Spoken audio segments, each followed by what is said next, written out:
आउ गोटे शरीर को जाए कौन कहली ये आत्मा ए स्थूल शरीर द्वारा एवं आमर इंद्रमणि भाई घरे अच्छी से मत ये आसबार थिला तो आत्मा शरीर को प्राप्त है तो घर मुझे चलिक बाहर शरीर द्वारा आत्मा बाहर आ गाड़ी में बसीगला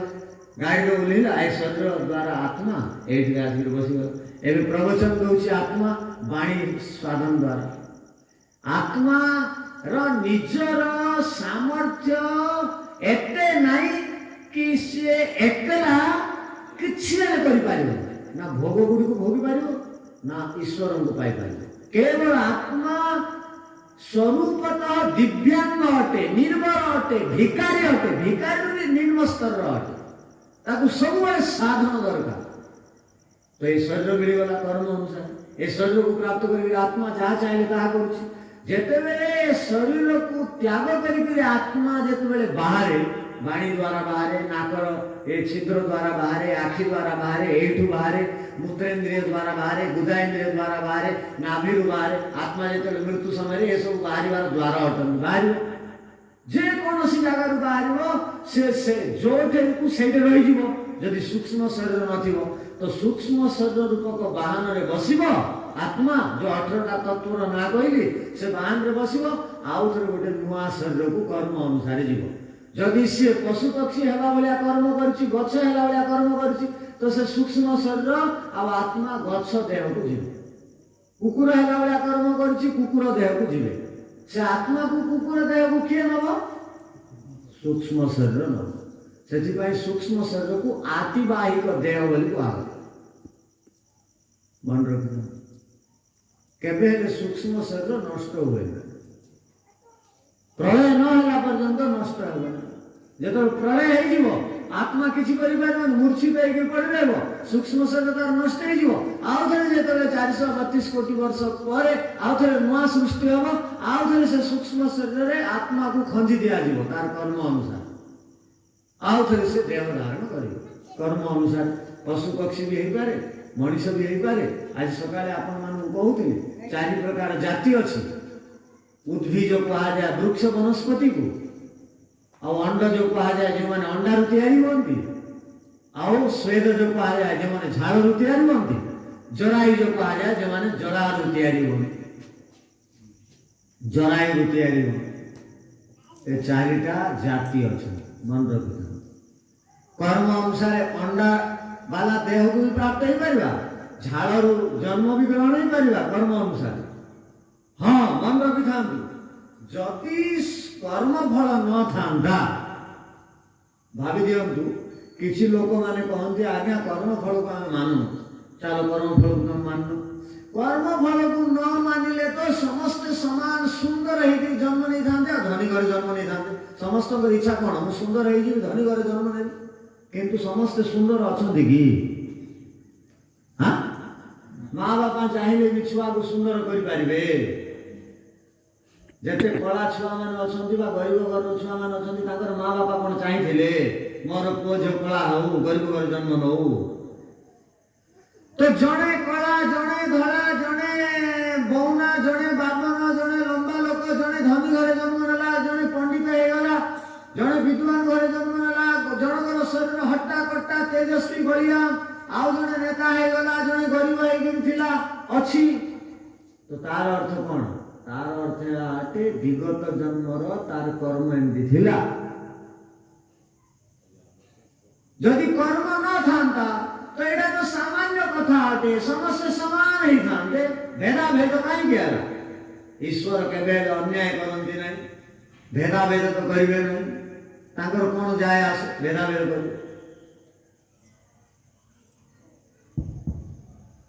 कर्म अनुसार देह प्राप्त है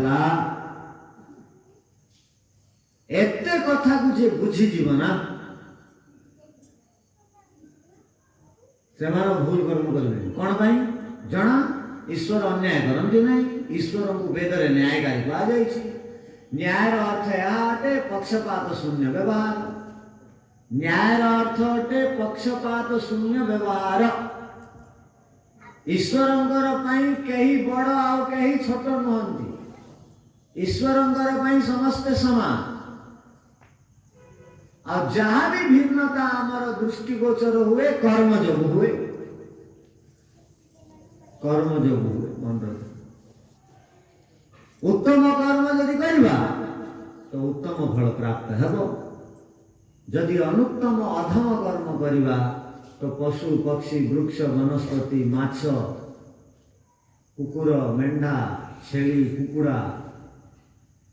मशा माछी इत्यादि जन्म मध्य आमको मिलिब किंतु से मन एबे तो मन आमर सहित अछि से मन सांगरे जीव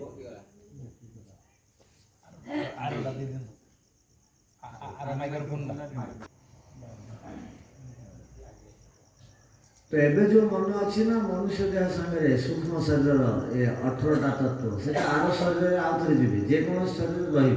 मांकड़ शरीर ए मनुष्य देह रही सूक्ष्म शरीर थी आ गोटे कथा मन रखी था जेते पशु पक्षी मानू वृक्ष वनस्पति गुड़ा को आपण मान देखुंती एमाने सबुदिन मनीष थिले मनीष हेला पर ही जने मांकड़ हुए जने छेली हुए जने कुकुड़ा हुए केबे हुए समस्त सेम नियम नहीं मनीष भल कर्म कले आउ भल मनीष ही पारिबा आ मनीष मंद कर्म कले मांकड़ हो छेली हो गध हो गाई हो बलद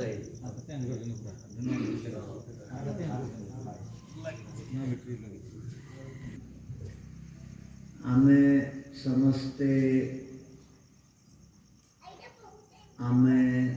समस्ते निजर भविष्यतर निर्माता निजे माँ बापा गुरुजन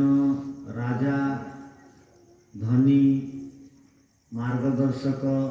ऋषि महर्षि वेदशास्त्र एमाने केवल आपण को निर्देश दियंती निवेदन करती उपदेश दियंती बाध्य करती जेहेतु आमे समस्ते स्वतंत्र कर्म करिबारे मु आपण को पिटिकी कहि पारिबि नाही एमती कर नल भल हबन जेल रे पुरै दे हाँ आज मध्य किसी शासक अछंती पिटी मारिक डरई कराउछंती काम किंतु बेसी दिन सेटा चलिबो ना दिने तांकर विरोध रे बहुत बड़ गोटे आंदोलन हम माने आपण को सत प्रवृत्त भाव में ईश्वरंकर भय नहीं दंडर भय नहीं तो आपण को कहीं बड़ मनीष कर ईश्वरंकर दंडर भय समस्त को रहा उचित यो माम पश्यति सर्वत्र सर्वं च मयि पश्यति तस्याहं न प्रणश्यामि स च मे न प्रणश्यति पक्तारं पक्वो पुनराविशाति अवश्यमेव भोक्तव्यम कृतं कर्म शुभाशुभ गोटे गीतार श्लोक कहली गोटे पुराणर श्लोक कहली गोटे वेदर मंत्र कहली पक्तारं पक्वो पुनराविशाति जे जमिति कर्म करिवो तदनुरूपता को कर्मफल बढ़ी मिल वृद्धि सहित मिल चक्रवृद्धि शुद्ध सहित मिल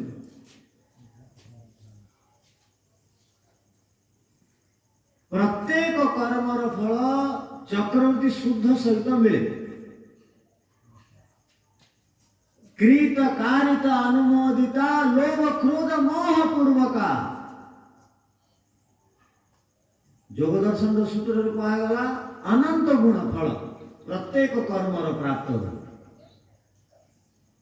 जदि एते मात्रा रे पुण्य करिवा तार परिणाम एते मात्रा रे प्राप्त हो सही परि एते मात्रा रे पाप करिवा तो केते मिलिबो एते ही हां कोन ने आपन मानकर भावना कोन मु जानि छी पाप कले जेते करतु सेते मिलु नले ईश्वर ताको माफ कर दियंतु क्षमा कर दियंतु नदीरे जाके गाधे पकेले क्षमा हो जिवो आ किंतु पुण्य करछि बोले छाड़ंतु नाही मते एते बढी के मिल एटा तो इच्छा किंतु ए नियम चाले नाही आपण मानकर नियम अनुसार ईश्वरंकर नियम हुए नाही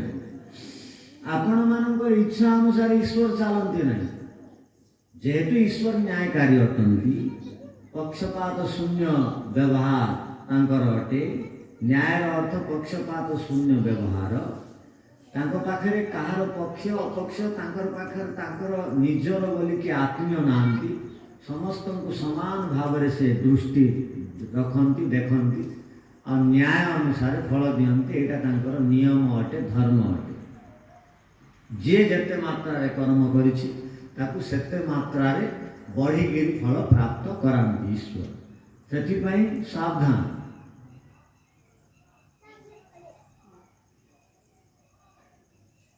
जहाँ भी आमे करूचंती और जहाँ भी आमे खाऊचंती तार प्रभाव जन्म जन्मांतर पर्यंत पड़िबो कौन कहबी हाँ हाँ एबे जहाँ भी मु भाबुची करूची कर्म तार प्रभावटा अर्थात तार छाप प्रभाव माने छाप को ही दार्शनिक भाषा कहा जाए संस्कार संस्कार अर्थ थरे जदि मु किछि कर्म करदेली तार छापटा मन भितर बुद्धि देले जेमति आमे स्टाम्प तैयारी करूचंती स्टाम्प तैयारी कले कोन होबे प्रथम तो स्टाम्प तैयारी करबा को ना सिग्नेचर इत्यादि दउथले तो 2 दिन 3 दिन रे दउथला आजिकाली गुटे घंटा 5-10 मिनिट रे स्टाम्प तैयारी करके दे दे जे स्टाम्प रे कोन होबे आमे एमति बाडे दियंती जोठेले से चिन्हटा से खाता रे खाली कागज रे पड़ी सेमिति आमे जहाँ भी करंती कर्म तत्काल मन रे तार छापटा पड़ी जाए स्टाम्प बाजी जाए आ से स्टाम्प के दिन तक रहिबो ए स्टाम्प तो सही इंक का एटा निर्माण होईची सीमित दिन पर्यंत रहे कागज खराब है नष्ट हो जिवो किंतु ए मन भीतर छापटा पड़ी गला मन तो नष्ट हुए नहीं लेमिनेशन वाला मन भी नुह लेमिनेशन कागज 50 वर्ष 100 वर्ष पड़े किंतु एटा लेमिनेशन बड़ चमत्कार दृष्टि रे ईश्वर द्वारा तैयारी प्रकृति द्वारा निर्मित एटा सहज नष्ट हुए से जहाँ भी कर तार छाप केवल ए जन्म पर्यंत सीमित रहे ना भाई भौणी माने आसंता अनेक जन्म जन्मांतर पर्यंत तार छाप संस्कार रूप रहिबो से जहाँ भी कर भावी चिंतिकी करेंगे जहाँ को जहाँ कहते भावी चिंतिकी कहे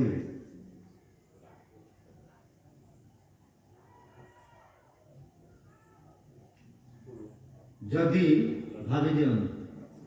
जदि